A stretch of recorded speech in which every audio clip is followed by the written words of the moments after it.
Ooh, I haven't talked about this one yet. There's probably going to be a lot of people blowing up my comments for this video, but I don't care.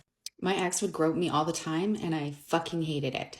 If you're new to my page, my name is Jackie, and I'm giving real examples of emotional abuse so that you can spot them in your relationships. I'd be making dinner in the kitchen, and he would come up behind me and either slap my ass or shove his hands down my pants. He'd try to pull down my pants, and he'd whip it out, and he would act like he was trying to give her from behind. I meditated every morning, and so some mornings I would feel his presence right in front of me, and when I would open my eyes, he had it whipped out right in front of my face. Like, absolutely appalling behavior. One time he came home from work and I went to give him a kiss, and he shoved his hands right down my pants. My daughter was in the other room, and I thought this was incredibly inappropriate. When I pulled away, he got upset with me, telling me that I was making him feel unattractive. So I communicated that when he groped me like that, it made me feel like a piece of meat, like I didn't have autonomy over my own body.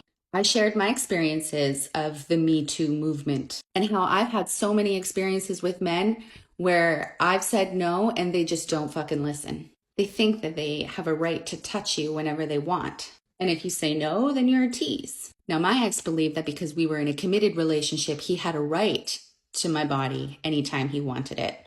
He would tell me that touch was his love language. It didn't matter how his behavior made me feel. In a partnership, you meet each other's needs, right?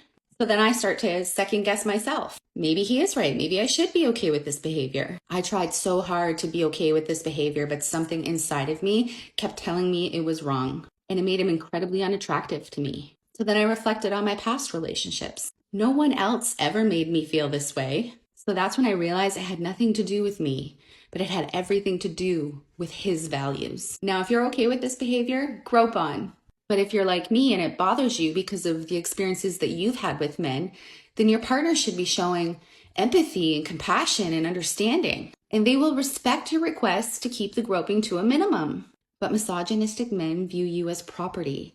They have a right to do with you whatever they please. Your beliefs and feelings don't matter to them. And since this belief system is so ingrained into their concept of self, there is nothing you can do to change it, especially if you've expressed your feelings. If your partner forces you to have sex, that's sexual abuse. If your partner guilts you into having sex, that's emotional abuse and that's sexual abuse. I'm sure there'll be offended people in my comments.